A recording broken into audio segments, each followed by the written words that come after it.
Tú nos arruinaste la vida. Lárgate. Mi hijo no lo gritó.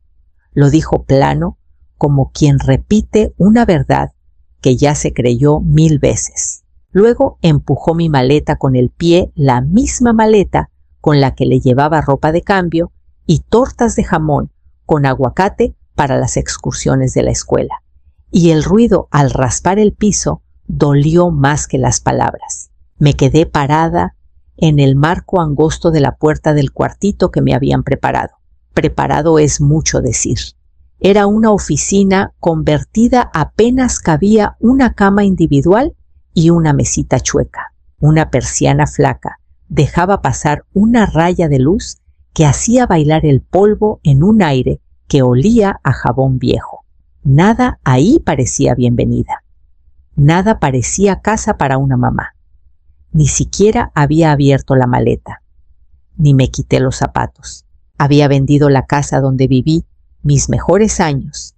Me subí a un camión 2 estados más allá y llegué pensando que entraba a cariño, a familia, a un final más suave que el que me aterraba pasar sola. En cambio, lo primero que me topé fue el filo seco del rechazo.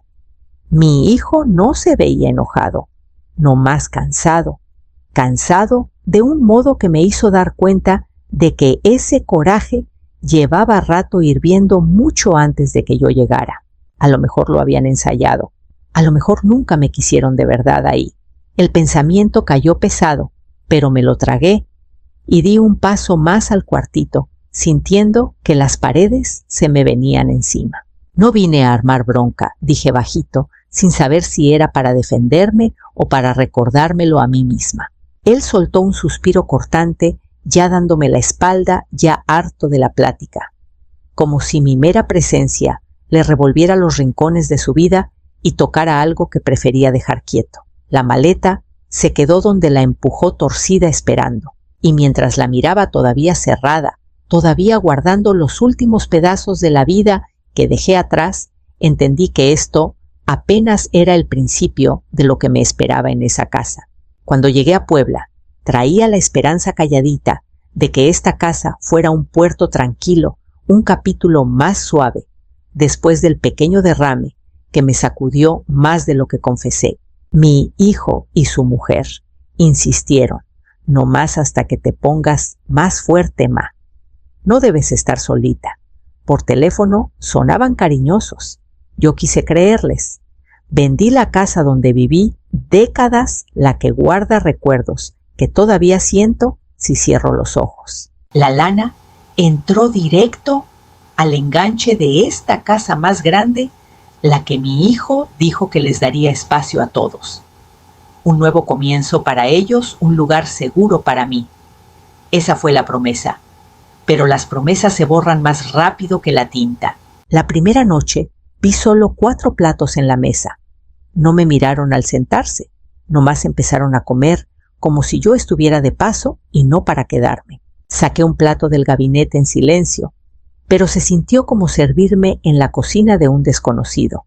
Más tarde, cuando pregunté cuál baño usar, Marisol señaló vago hacia la escalera. El de abajo es más fácil. Hay menos tráfico, dijo ya volteando. El de arriba estaba más cerca de mi cuartito, pero su tono dejó claro que la decisión ya estaba tomada. Su hijo, mi nieto Teo, fue el único que me recibió con calor de verdad. Cuando me vio en el pasillo, corrió con una sonrisa enorme y me abrazó la cintura. Su alegría brillaba tanto que casi desentonaba en el ambiente apagado de la casa. En la cocina me quedé rondando el mostrador, sin saber dónde iba cada cosa, sin saber si tocar algo desataría otra ola callada de reproche. Marisol se movía a mi alrededor como si yo fuera parte de la pared, algo que esquivar, algo estorboso. Mi hijo apenas me veía a los ojos. Cada mirada traía el mismo mensaje. Yo había roto un equilibrio que nunca debí tocar. Me acosté esa noche sabiendo que la casa que ayudé a pagar no me hacía espacio y los días por delante me lo iban a demostrar clarito.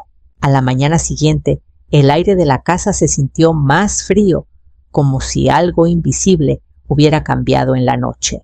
Salí al pasillo, todavía tratando de quitarme el entumecimiento de las articulaciones, ese frío del altiplano que cala hasta los huesos, y vi que mi maleta ya no estaba donde la dejé. Por un segundo me dio pánico, pensando que se la habían llevado, hasta que abrí el closet y la encontré arrinconada, medio tapada con chamarras. Yo no la moví. Nadie dijo nada de haberla tocado. Fue un gesto silencioso pero clarísimo. Desaparece un poquito más. En el desayuno, mi hijo estaba junto al mostrador, scrolleando el celular. No levantó la vista cuando entré. Los chavos necesitan más espacio arriba, dijo seco, como si yo le hubiera preguntado algo. Sus rutinas se descomponen con tanto movimiento alrededor. Tardé un segundo en caerle. Mi presencia, mis pasos, mi puerta abriendo y cerrando, mi mera existencia, era ruido en su vida ordenadita. Me hablaba como quien le habla a un problema que quiere minimizar, no a una madre que dejó todo para ayudarle a construir lo suyo. Asentí con voz suave. Voy a tratar de no estorbar. No contestó, solo soltó ese suspiro irritado que ponía de chamaco cuando le recordaba acabar la tarea. Pero esto no era un niño resistiendo consejos. Era un hombre grande resintiendo a la mujer que lo crió. Me moví por la cocina con cuidado, sin saber dónde poner las manos, sin saber si abrir el gabinete equivocado desataría otra onda callada de reproche. Marisol entró al rato y pasó rozándome sin saludar su taza de café como frontera. Sentí el cambio en la casa, no un ventarrón, sino una corriente fría que se cuela por grietas invisibles, helando todo lo que toca. No era odio todavía, era algo más suave, más difícil de nombrar, un resentimiento que se asentaba en las paredes. Traté de ignorarlo, de alisar las asperezas por el bien de la paz, pero la inquietud se quedó mientras doblaba un trapo de cocina y entendía que los días venideros ya se inclinaban hacia algo peor. Esa mañana tarde, mientras doblaba toallas que nadie me pidió, sonó el teléfono. Casi lo dejo ir al buzón. Las llamadas a la casa casi nunca eran para mí, pero algo me hizo contestar. La señora Itzel, preguntó una mujer de volada. Habla Carla de Banorte. Llamo para confirmar unos documentos que faltan en la solicitud de préstamo hipotecario por 4.500.000 pesos. Sentí que el piso se movía. Perdón, ¿qué solicitud? Hubo una pausa, ruido de papeles. El préstamo que inició la semana pasada, señora. Nomás faltan sus declaraciones para cerrar. Nunca pedí ningún préstamo, dije, y mi voz sonó flaca hasta para mí. Otro silencio más largo, luego más suave. Señora Itzel, mejor venga. Es mejor platicarlo en persona. En el banco, el aire acondicionado me pegó como ola helada, demasiado frío para un día que ya traía frío por dentro. Carla me llevó a una oficina chiquita y puso una pila de papeles en el escritorio, mi nombre arriba en cada hoja, mi dirección, mi CURP, mi fecha de nacimiento, un ingreso inflado 10 veces lo que gané en mi vida, y abajo en cada uno una firma que parecía mía, para quien nunca me vio escribir. Las vueltas estaban mal, la inclinación tiraba a la izquierda en vez de derecha, la presión demasiado fuerte.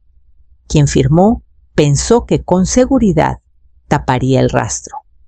Un frío se me asentó bajo las costillas. No miedo, algo más lento, más pesado. Alguien que vive en esta casa, que come en esa mesa, que pasa junto a mí sin voltear, había metido la mano en mi vida y sacado lo que necesitaba, asumiendo que nunca me daría cuenta o que nunca me atrevería a cuestionar. Carla preguntó si quería abrir investigación por fraude. Asentí sin poder hablar.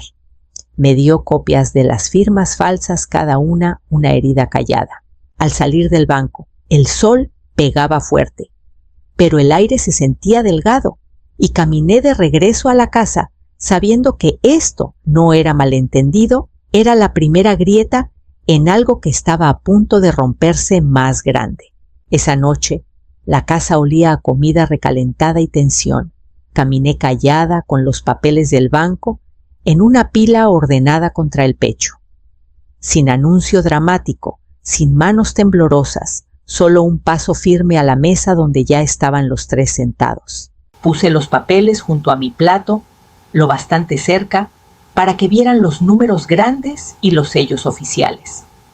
La cara de Raimundo se endureció al verlos. Marisol se congeló con la cuchara en el aire. Me senté. Dejé que el silencio se asentara. ¿Quién usó mi nombre?, pregunté voz pareja. Raimundo no contestó de una. Echó la silla un poco para atrás, la mandíbula moviéndose como masticando una excusa. ¿De qué hablas? Siempre te confundes con todo. A lo mejor firmaste algo sin darte cuenta. Lo miré fijo. No lo hice.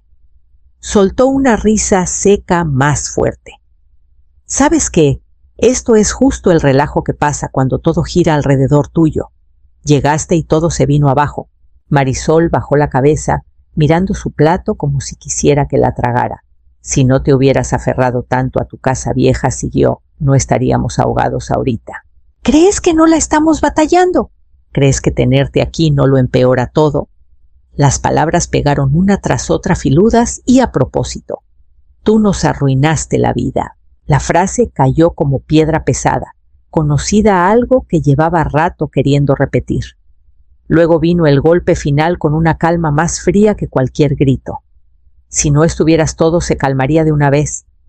Por un momento solo respiré, sin lágrimas, sin protestas, sin tratar de explicar los años de sacrificios o la confianza que les tuve. Metí la mano al bolsillo del suéter y apreté un botón chiquito. La luz roja del grabador se apagó. Ninguno lo notó. Levanté la cuchara. No probé nada. Lo entendí todo. Y sentada en ese silencio cargado, supe que el suelo bajo nosotros estaba a punto de moverse. Los días siguientes, la casa cambió de formas tan sutiles que desde afuera parecían inocentes. Primero desapareció mi cobija. Marisol se encogió de hombros cuando pregunté. Debe ser que la doné por error al limpiar el closet. La nueva que me dio era delgada, rasposa, de esas que usan en hoteles, cuando esperan que el huésped no se quede mucho. Luego mis vitaminas empezaron a caerme mal. Descubrí que el frasco en mi cajón lo cambiaron por una marca barata, etiqueta chillona y desconocida. Nadie admitió tocarlo. Nadie nunca lo hacía. Mi lugar en la cocina se fue desvaneciendo. Cada vez que me acercaba al mostrador, alguien aparecía de pronto tapando un gabinete, reacomodando un estante, diciendo que ya tenían todo cubierto. Al rato, el mensaje caló. No cocines, no prepares, no toques. Aprendí a servirme un plato de cereal en mi cuarto y fingir que no tenía hambre. Hasta sus voces cambiaron.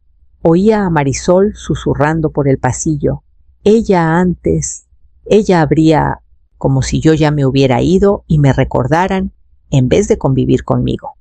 A veces Raimundo se unía a sus murmullos colándose bajo las puertas y por las esquinas tratándome como un problema en pasado. Dolió, pero el dolor afina las cosas. Si querían que fuera invisible, pues iba a usar la invisibilidad a mi favor.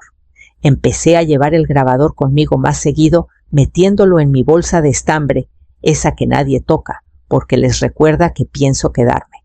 El primer día lo dejé grabando más tiempo y captó la voz de Marisol baja y molesta. Nomás usa su nombre otra vez. Nunca se da cuenta. Al segundo día, captó algo más helado mi hijo diciendo, cuando caiga el préstamo, ya se va a quitar de en medio. Cada grabación se me metía como pieza de rompecabezas encajando.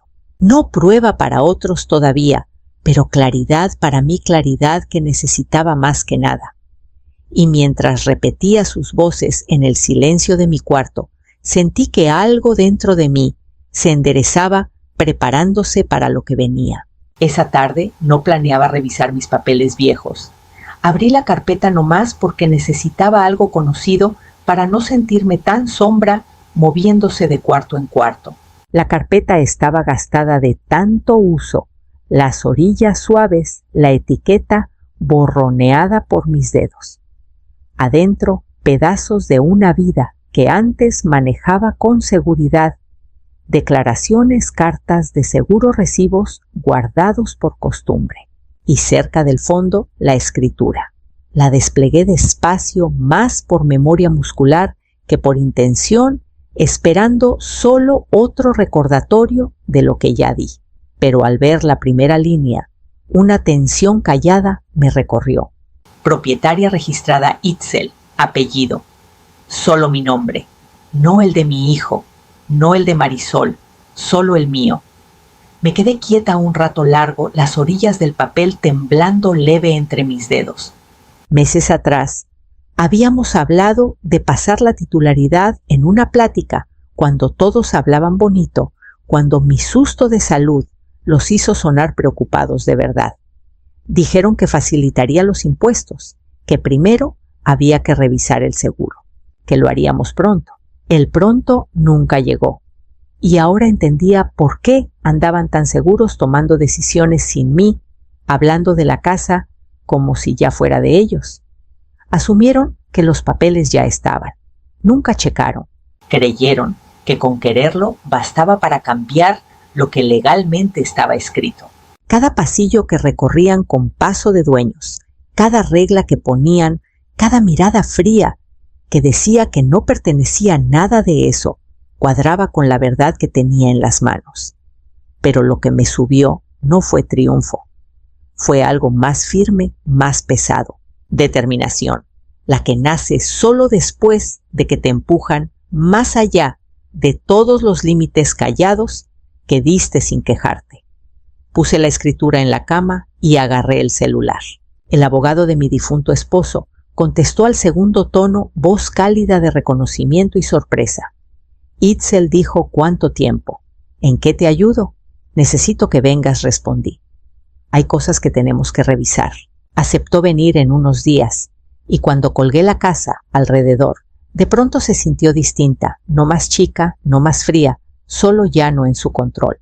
Una vez que supe exactamente dónde estaba parada legal, financieramente, emocionalmente, el camino se vio más claro que nada desde que llegué a esta casa. No confronté a nadie, no tenía caso alzar la voz en un lugar donde cada palabra mía era como basura en el aire. En vez de eso, me moví callada como quien ya dejó de esperar que lo escuchen. El primer paso fue abrir una cuenta nueva en mi nombre de soltera. Me senté frente a la cajera de la cooperativa, firmando con mano firme, protegiendo lo poco que quedaba de mi independencia. Luego me fui 2 pueblos más allá y renté una bodeguita con puerta enrollable y candado sencillo. No lujosa, pero privada, segura, mía. Cada día movía 1 o 2 cosas, una joya metida en la manga, un edredón, doblado el reloj de mi difunto esposo. Nada que se notara, nada que alertara a la casa que me estaba recogiendo pedacito a pedacito. Me volví metódica, casi ritual. Empacar no era huir. Era reclamar lo que habían diluido con su derecho ajeno. En el banco puse la denuncia formal por fraude. La señora que me atendió movió la cabeza con lástima al ver los papeles falsos. No preguntó más de lo necesario. Tal vez no hacía falta. Las familias traicionan de formas que los extraños ni imaginan. Luego vino el testamento nuevo. Mi abogado se reunió conmigo en una oficina tranquila, corbata, un poco floja, cara mezcla de tristeza y firmeza mientras tomaba notas. Redactó sin juzgar mis bienes, a obras de caridad, la casa quedando solo mía, a menos que yo dijera otra cosa, mi hijo y nuera, fuera por completo. Preparó también un cease and desist para la financiera y una declaración jurada de mi propiedad. Al final, una cláusula protectora. Si algo me pasaba en circunstancias raras, las grabaciones y documentos se liberarían de inmediato. Al salir de su oficina, sentí algo nuevo. Asentarse en mí no alivio, no victoria, sino una calma afilada por necesidad. No los perdonaba. Me ponía fuera de su alcance.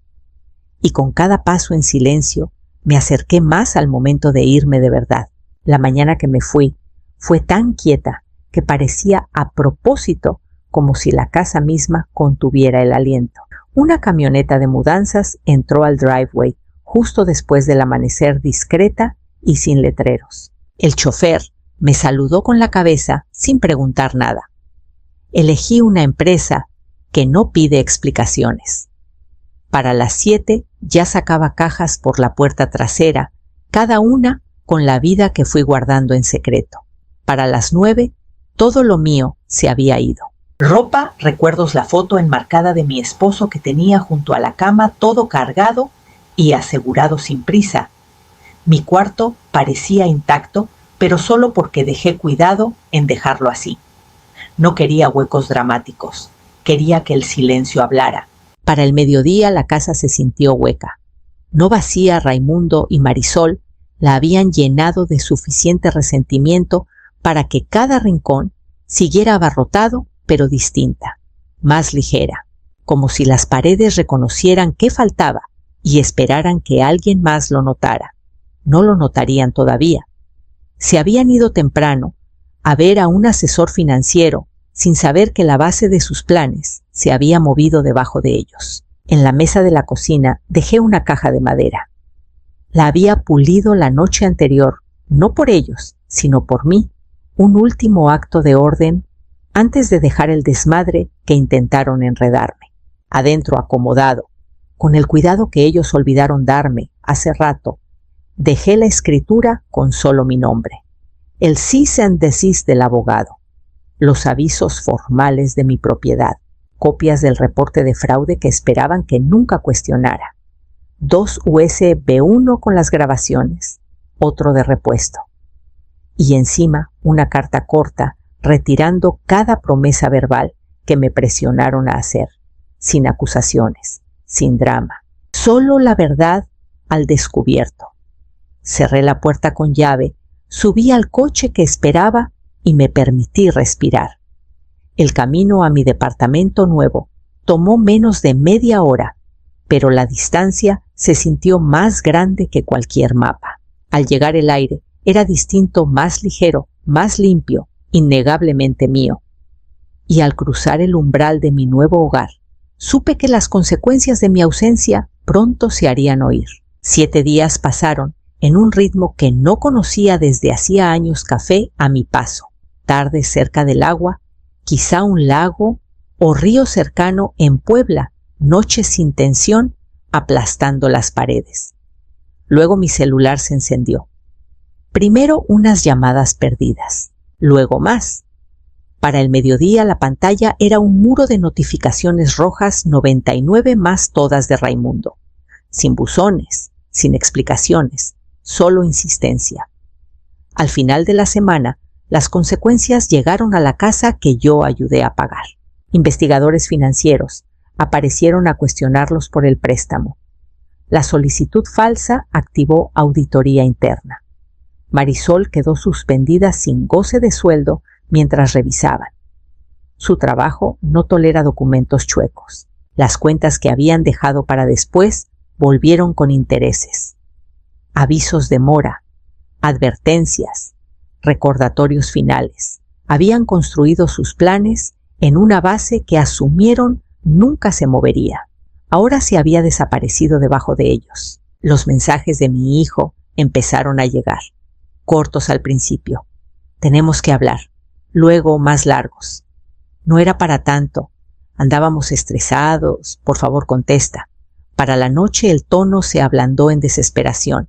Disculpas, explicaciones, promesas que sonaban huecas hasta en pantalla. Leí cada uno una vez. Luego escribí mi respuesta.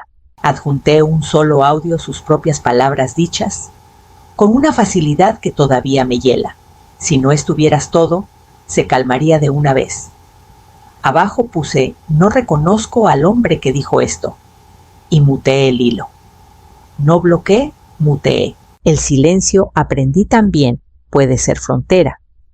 Esa tarde me senté junto a la ventana amplia de mi departamento nuevo, viendo cómo la luz tardía se estiraba sobre el agua en líneas brillantes. El mundo se sintió quieto, no vacío, sino restaurado. No había peso en el pecho, no había pasos crujiendo afuera de mi puerta, no había voces susurrando de mí en la pieza de al lado. Por primera vez en años sentí el descanso calárseme en los huesos, no frágil, no temporal, sino ganado. Y mientras el río atrapaba la última luz del día, respiré el silencio de una vida por fin elegida por mí, no para mí.